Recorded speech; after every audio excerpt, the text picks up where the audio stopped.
সিদ্ধান্ত নিব কবে আমরা প্রোগ্রামটা করবো। আমতলা মাদ্রাসাতে কবে আমরা প্রোগ্রামটা করবো সেটা সিদ্ধান্ত আমরা নেব এবং কিভাবে করবো সেটা করবো। আশা রাখছি সেখানে আমাদের মোটামুটি 30-35 হাজার লোক হবে। গত এনআরসি তো আমাদের হয়েছিল, এবারও আশা রাখছি হবে। তো আপনারা সকলেই সেদিন তো যাবেনই, আর আপনারা প্রত্যেক অঞ্চল থেকে আমাদের উপরে যে দেখেছি সেদিনকে আপনাদের মতামত আমাদেরকে দেবেন, কিভাবে প্রোগ্রাম করা যায়, কি বারে আমরা কোন তারিখে চেষ্টা করবো সেটা আপনারা মতামত দেবেন। এটুকুই আমি বলে আমি আমার বক্তব্য শেষ করছি। আপনাদেরকে অধৈর্য আমি করবো না। এরপরে আমাদের বক্তব্য আছে, যারা বক্তব্য আছে।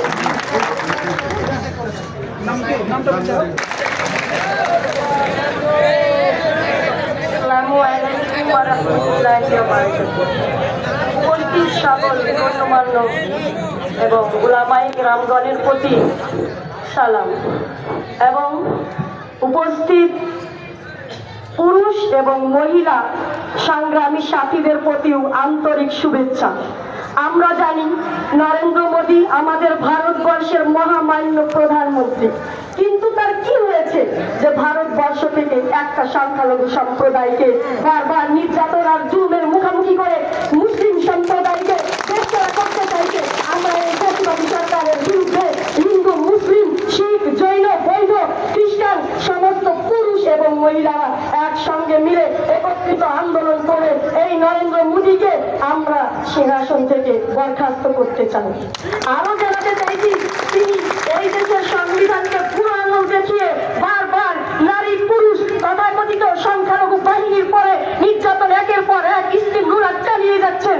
এই আন্দোলনে আমরা মহিলারা কিছুতেই পিছিয়ে থাকতে চাই না।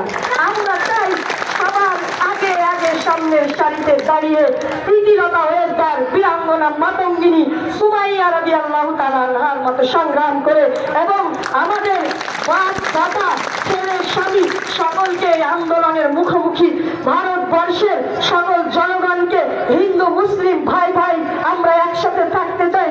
আজকে এই হিংসা রাজনীতির বিরুদ্ধে আমরা নরেন্দ্র মোদীর বিপক্ষে এই যে সংগ্রামী লড়াই চালিয়ে যাচ্ছি, যতদিন না ভারতবর্ষের বুকে সত্যিকারের শান্তি নেমে আসবে ততদিন আমরা মহিলারা এই আন্দোলন থেকে এক পাও পিছু হাঁটবো না। আমি আজকের এই মঞ্চে দাঁড়িয়ে সকল মুসলিম, হিন্দু তথাকথিত ভারতবর্ষের নাগরিকদের একটা কথাই জানাতে চাই যে ভারত স্বরাজ আমার জন্মগত অধিকার। এই অধিকারে কেড়ে নিলে আমরা কারোর বিপক্ষে কথা বলবো না, সে যেই হোক না কেন তার বিরুদ্ধে আমরা রুখে দাঁড়াবো। আর একটা কথা বলতে চাই, আমার মুসলিম দরদি ভাইদেরকে আমরা শান্তি বজায় রেখে আন্দোলন করবো। আমরা দোকান ভাঙচুর করবো না। কোন হিন্দু আমাদের দুশ্মন নয়, কোন মুসলিম আমাদের শত্রু নয়, কোন শিখ আমাদের শত্রু নয়। আমাদের শত্রু অমিত শাহ, যোগী আর মোদী। এদেরকে অবিলম্বে গ্রেপ্তারি না করা পর্যন্ত আমাদের এই আন্দোলন চলবে। আসসালামু আলাইকুম।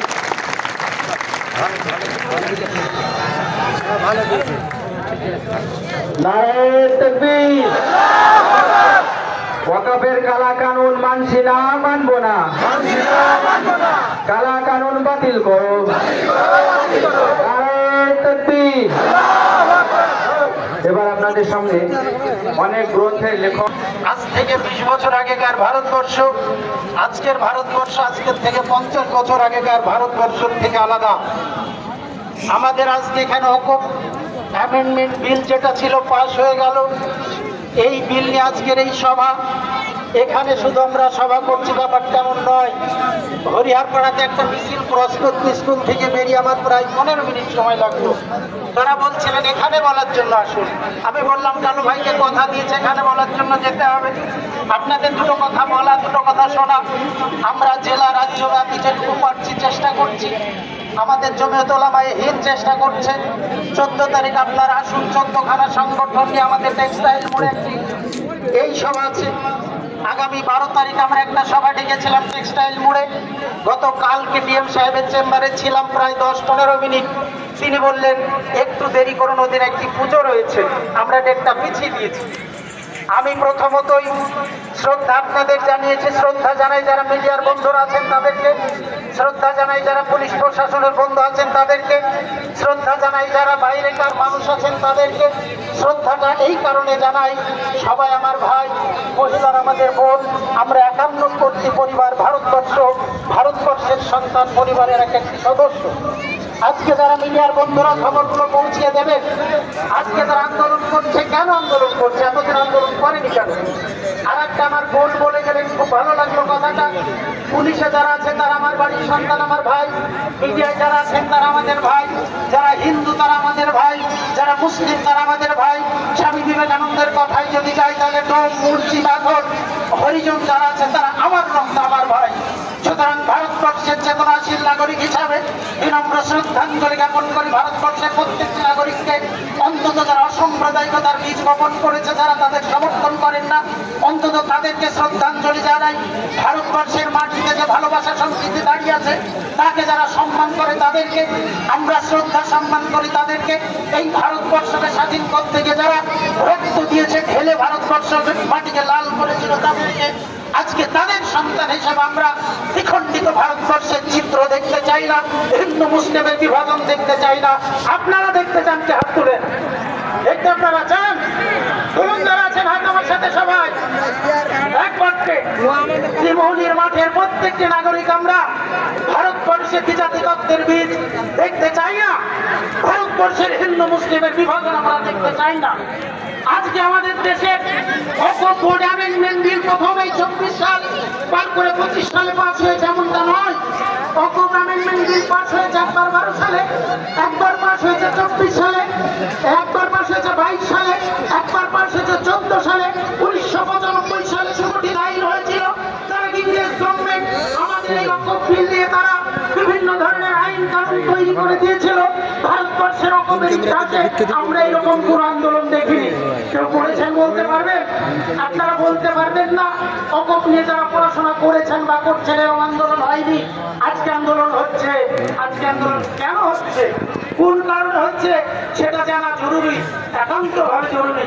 দুর্ভাগ্য হলেও সত্য এটাই, আমার জাতি মুসলমান, যাদের অকপের আইনটা ফরজের আকারে জানার কথা ছিল, যাদের অকপের আইনটা ধর্মীয় বিধানের মতো করে জানার দরকার ছিল, তারা অকপটাকে জানে না।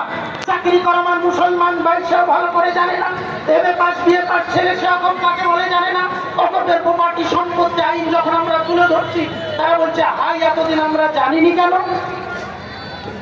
আমার একটা কথা মনে পড়লো, ভগিনী নিবেদিতা লিখতে গিয়ে একটা জায়গায় বলেছিলেন, ভারতবর্ষের ইতিহাসটাকে মুসলমান জাতি যদি ধর্মগ্রন্থ মুখস্থ করা করে না পড়ে, ধর্মগ্রন্থের মতো করে যদি ইতিহাসটাকে না জানে, আগামী দিনে ভারতের মুসলমানরা তাদের অধিকার সম্বন্ধে তাদের অধিকার বুঝে নিতে পারবে না, জেনে নিতে পারবে না।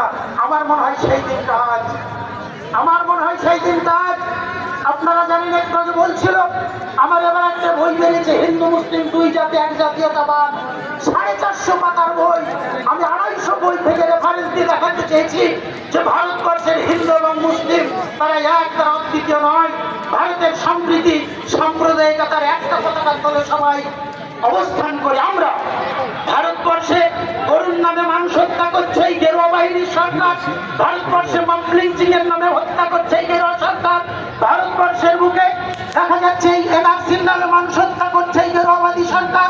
ভারতবর্ষের আজমের থেকে ক্ষমতা এসেছিল বাবরি মসজিদ ধ্বংসের পর থেকে অত্যাবধি ভারতবর্ষের মাইনরিটি কমিউনিটির, বিশেষভাবে মুসলমান সম্প্রদায়িকেরা সবসময় দ্বিধাবিভক্ত করে রেখেছে, সন্ত্রাস্ত করে রেখেছে, সবসময় বুকে বুলডোজার চালানোর একটি প্রক্রিয়া সামনে রেখেছে।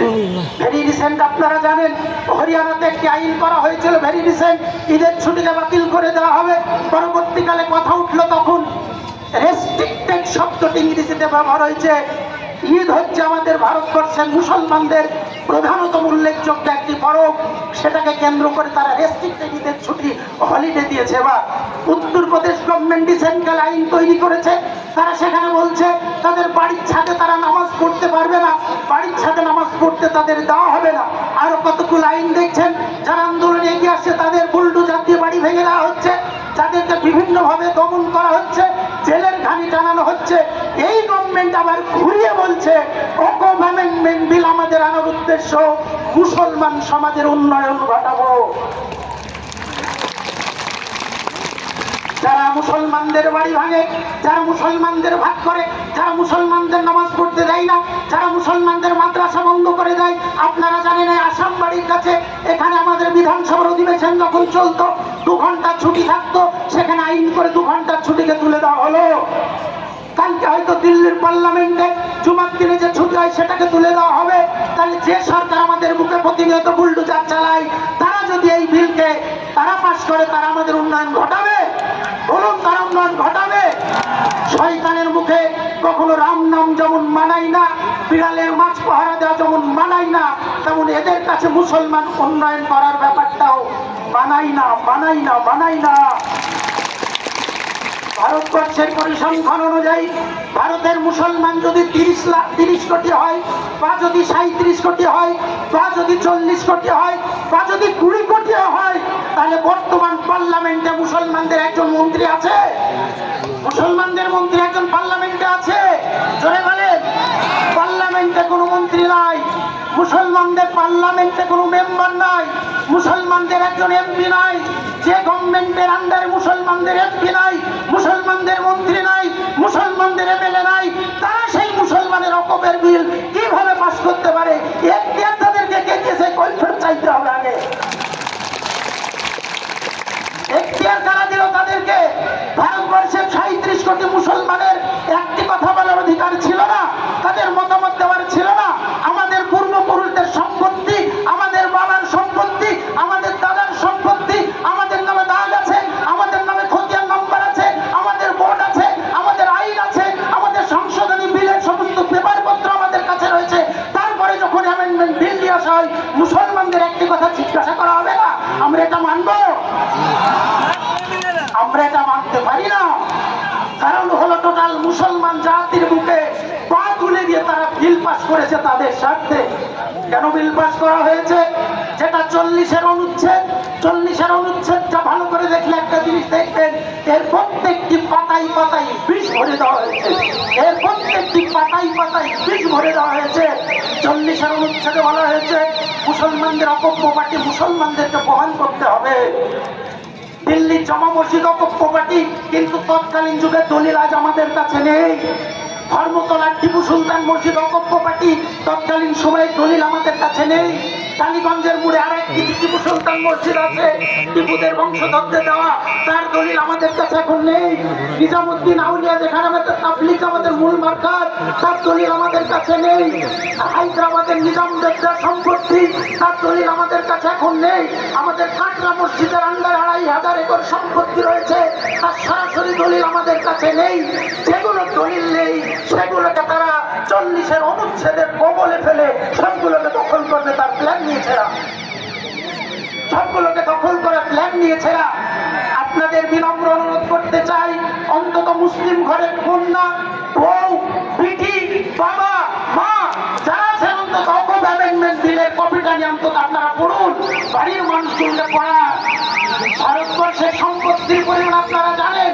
তবু বলতে চাইছি, দিল্লিতে প্রথম সুপ্রিম কোর্টে যে কেসটি হয়েছিল, আমাদের মুর্শিদাবাদের এক সন্তান ব্যারিস্টার মুতাহার হোসেন সাহেব তার উকিল ছিলেন, তিনি যে বিলটা আমাদের সামনে এনেছিলেন, তার পার্লামেন্টারি নকশাটাই বলা হয়েছে ভারতবর্ষের অকপ সম্পত্তির পরিমাণ হচ্ছে 8,70,000 একর, যা দলিল দ্বারাই আমাদের কাছে আছে।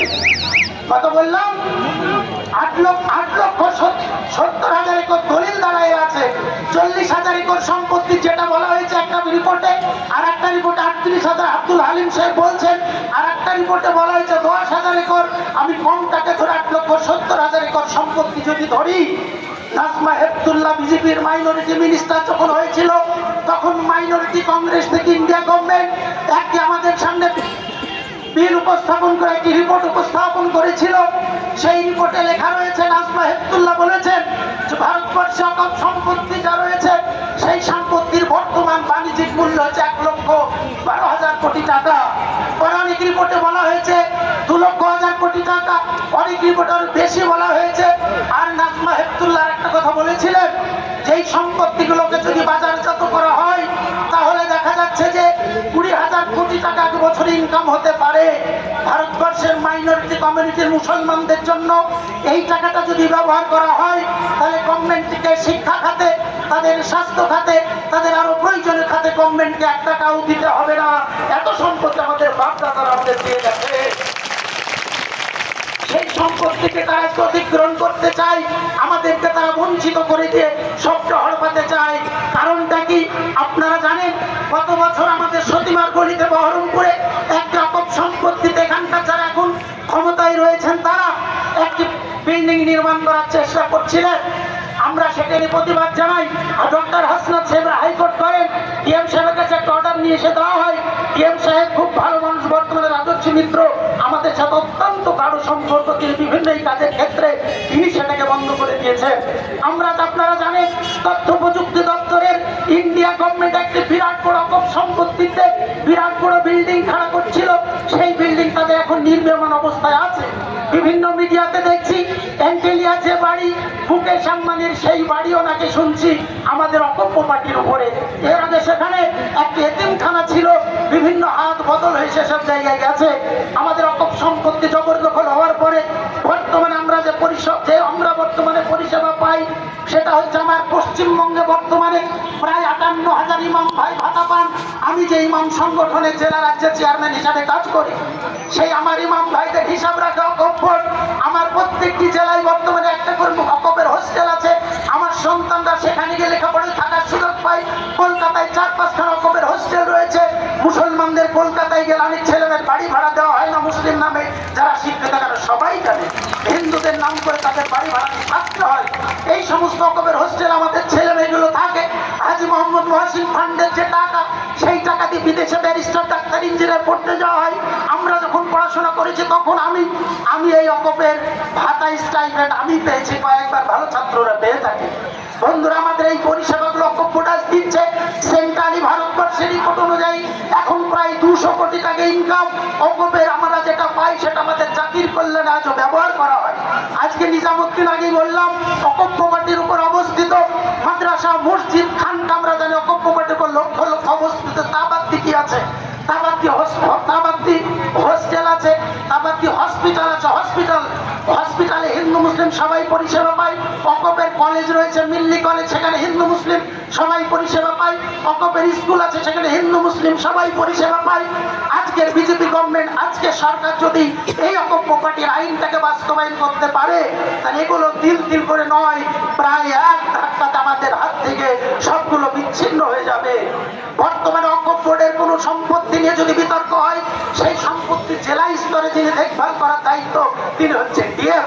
আর যেটা সেন্ট্রালি থাকবে স্টেট লেভেল বা কেন্দ্রীয়, সেখানে একজন অফিসার থাকবেন, তিনি হচ্ছেন ডেপুটি সেক্রেটারি র্যাঙ্কে। আজকে দেখুন আমাদের এই স্টেটে যিনি আছেন বা কেন্দ্রে যারা আছেন, কালকে যখন আমাদের দেখা যাবে এই বিল বাস্তবায়ন হবে, তখন দেখা যাবে কাটরা মসজিদে ডিএম এর কাছে রিপোর্ট চাইবে গভর্নমেন্ট, বলবে ওখানে মুসলমানদের অধিকার নেই, দলিল কিছু নেই, জমি বিতর্কিত সম্পত্তি হিসেবে যেই বলবে, সঙ্গে সঙ্গে গভর্নমেন্টের আরেকটা আইন আছে, সেই আইন অনুযায়ী যে সম্পত্তির অরেশ নেই সেটা গভর্নমেন্টের সম্পত্তি হয়ে যায়। কালকে আমাদের সম্পত্তিগুলো গভর্নমেন্ট নিয়ে অধিগ্রহণ করে অন্য কাজে তারা ব্যবহার করবে। তারা কি বলছে? মুসলমানদের উন্নতি ঘটাতে চায়। তার জন্য আর একটা রিপোর্টে বলা হচ্ছে বর্তমান যে আমাদের যে অ্যামেন্ডমেন্ট বিল দিচ্ছে, যে কমিটি করতে চাইছে, বলছে 52% থাকবে অমুসলিম হিন্দু সম্প্রদায়ের লোক, 48% মুসলমান। যদি অকপ আইন এটা হয়ে যায়, তাহলে আমাদের যে সংখ্যাধিক্য, আমাদের যে ইউনিটি, সেটা আমাদের যে সিদ্ধান্ত নেওয়ার ক্ষমতা নষ্ট হয়ে যাবে। কারণ আমরা 48, তারা হবে 52। মূল জায়গাটাকে কাঁচি মেরে মূল জায়গাটাকে নষ্ট করে দিচ্ছে। এটা যদি প্র্যাকটিক্যালি হয়, তাহলে আমরা সংখ্যালঘু হয়ে যাব। আমাদের সংখ্যালঘু করে দিলে তারা যা খুশি করতে পারবে। 3 জন মহিলা রাখতে বলা হয়েছিল, আগেকার আইনে 2 জন মহিলা অলরেডি আছে। তাহলে তোমরা যদি আমাদের অকপে আসতে চাও, বর্তমানে সবচেয়ে একটি বড় আন্দোলন হচ্ছে গয়াতে বৌদ্ধ ভাইদের যে ধর্ম ট্রাস্ট আছে, সেখানে হিন্দু কমিউনিটির লোককে ঢোকানো হয়েছে। যদি তোমরা বলো আমাদের এই ট্রাস্টে হিন্দু অন্য সম্প্রদায়ের লোকেরা ঢুকুক, তাহলে তুমি আমাকে বলো ভারতবর্ষের সবচেয়ে ধনী মন্দির কোনটা? ধনী মন্দির হচ্ছে তিরুপতির হনুমান মন্দির।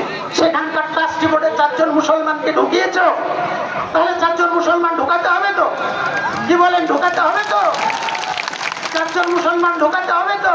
ভারত সেবাশ্রম সঙ্গে একজন মুসলমান আছে কি, সেখানে ঢুকাতে হবে তো? রামকৃষ্ণ মিশন পিছনে একজন মুসলমান আছে কি সেখানে ঢোকাতে হবে তো? ভারতবর্ষে বড় বড় যে টাস্কগুলো রয়েছে সেখানে মুসলমান ঢুকেছ, ঢোকাওনি তো? দেবত্ব সম্পত্তি রয়েছে তোমাদের লক্ষ লক্ষ একর, সেই দেবত্ব সম্পত্তি নিয়ে অশোক মুখার্জি এখানে সে বক্তব্য রাখলেন।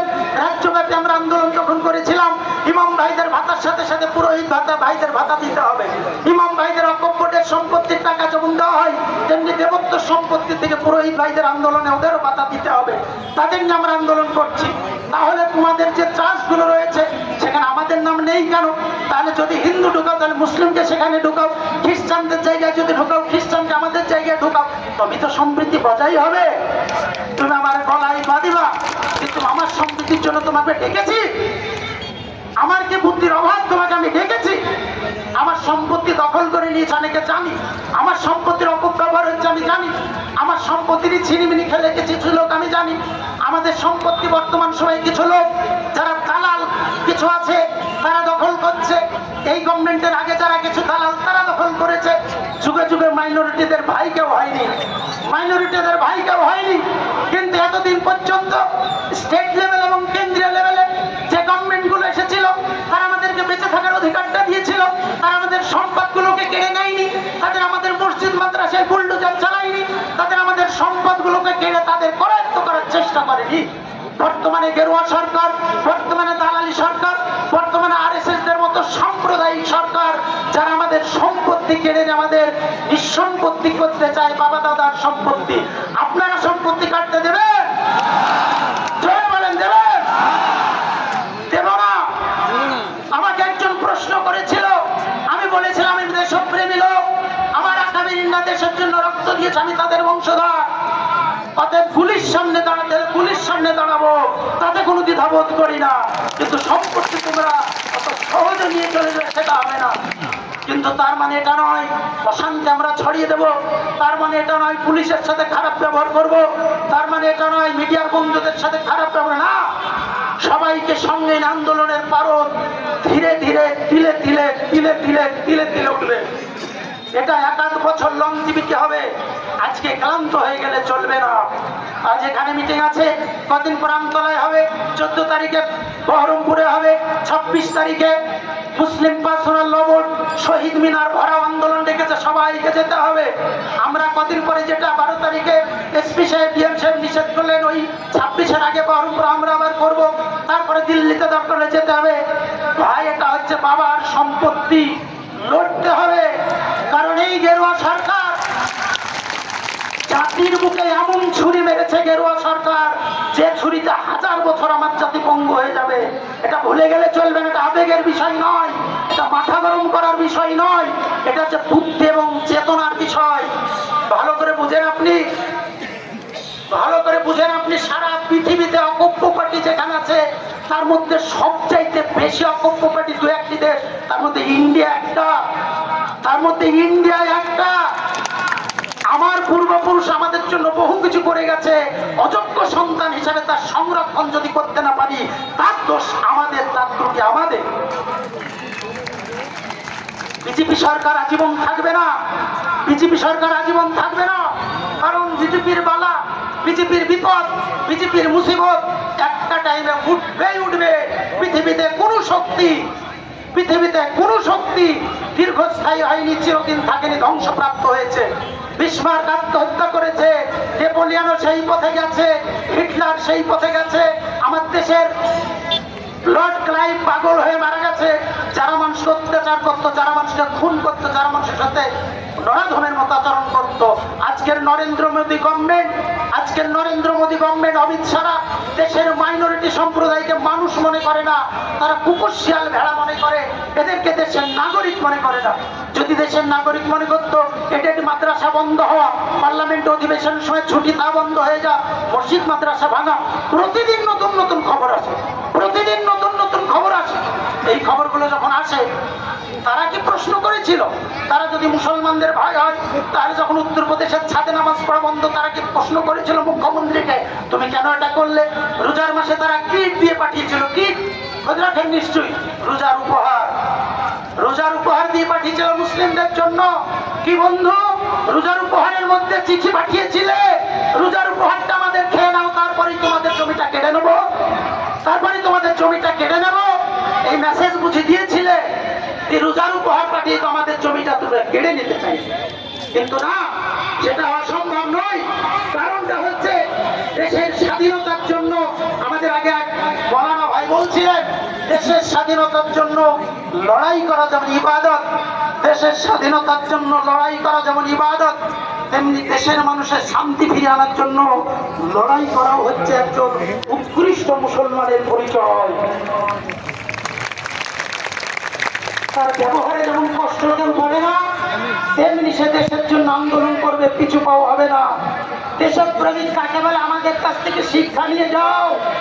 একটা ধর্মের কথা বলি, দেশপ্রেম কাকে বলে আমাদের কাছে শিক্ষা নিয়ে যাও। মিনহা খলাকনাকুম ওয়া ফিহা নুঈদুকুম ওয়া মিনহা নুখরিজুকুম তারাতান উখরা। কবরে যখন মাটি দেয় তখন এই কথাটা আমরা অনেকে বলি তো মানে কি জানেন? মিনহা খলাকনাকুম, এর থেকে তোমাকে তৈরি করা হয়েছিল, সৃষ্টি করা হয়েছিল এই মাটির থেকে। ওয়া মিনহা নুখরিজুকুম, এই মাটির রূপে তোমাকে ফিরে দেওয়া হলো, সমাহিত করা হলো। ওয়া মিনহা নুখরিজুকুম তারাতান উখরা, কিয়ামতের দিন তোমাকে পুনরুত্থাপিত করা হবে, আবার তোলা হবে। তাহলে যে মাটিতে আমার কবর দুই রকম ভূমিকা পালন করে, কবর জান্নাতের ভূমিকা পালন করে, জাহান্নামের করে। যারা খারাপ লোক তাদের জন্য জাহান্নামের আচরণ করে, যারা ভালো লোক তাদের জন্য জান্নাতের আচরণ করে। তাহলে আমার দেশের মাটি আমার জন্য জান্নাত এবং জাহান্নামের ভূমি। আমার দেশের মাটি আমার জন্য জান্নাত এবং জাহান্নামের ভূমি। মাটির মুখে তুমি তোমার ষষ্ঠাঙ্গে প্রণাম করো, আমি 34 বার ষষ্ঠাঙ্গে প্রণাম করে আমি 34 বার সেজদা দিই মাটিতে।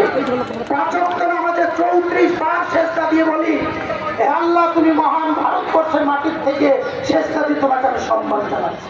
আমার চাইতে বড় দেশপ্রেমী তুমি, আমার চাইতে বড় দেশপ্রেমী তুমি। মাটির মুখে যেদিন আমাকে ছুটে দেওয়া হবে, জান্নাত জাহান্নাম হবে বলি কি পারো শ্রদ্ধা করে। আমাদের ধর্মের একটি কথা বলা আছে, দেশপ্রেম ইমানের অংশ। যারা দেশপ্রেম করে তাদের ইমান মজবুত। আমাদের যতগুলো আলেম ওলামা দেশপ্রেম করেছেন এই কারণে, শহীদ হয়েছেন এই কারণে। সুতরাং দেশকে যারা ভালোবাসলো, দেশের জন্য প্রাণ দিল, দেশের জন্য লড়াই করলো, তুমি নাস্তিক এক শয়তান সরকার, তুমি তাদের উপরে তাদের বাপের দা সম্পত্তি কেড়ে নিতে চাইছো, কেড়ে নিতে চাইছো। আমরা এটা হতে দেব না, দেব না, দেব না, দেব না। আমি বক্তব্য শেষ করবো। আমার ভাইরা, বক্তব্য তারা দীর্ঘ সময় ধরে শুনলেন, তার জন্য ধন্যবাদ জানাচ্ছি। আপনারা ডাকলেন দ্রুত, সেই স্কুল সেরা ছুটে ভেতর দিয়ে আসলাম। আপনারা এইভাবে এগিয়ে চলুন। আমরা ঐক্যবদ্ধ প্রচেষ্টার মধ্য দিয়ে ইনশাল্লাহ ধীরে ধীরে এগোবো। দেশের মানুষ সবাইকে একত্রিত, অশোক বাবু পুরোহিত সংগঠন আমাদের সাথে যেমন থাকেন, সব কাজে আমরা ডাকি। হিন্দু মুসলিম যারা দেশে সেকুলার মানুষ সবাইকে এগিয়ে যাব, আর সম্প্রীতি বজায় রাখবো। কোনো ধরনের উশৃঙ্খলতা আমরা করবো না। আরেকটা কথা হলো, আমার বলার মতো অনেক তথ্য দিয়েছি, যদি কোনো তথ্যে ভুল থাকে আপনারা ক্ষমা করবেন, ধরে দিলে ধন্যবাদ জানাবো। এই বলে সবাইকে বিনম্র শ্রদ্ধা জানিয়ে আমার বক্তব্য শেষ করছি। সুস্থভাবে সবাই ফিরুন, তাড়াহুড়ো দৌড়াদৌড়ি ছোটাছুটি নয়। ধন্যবাদ।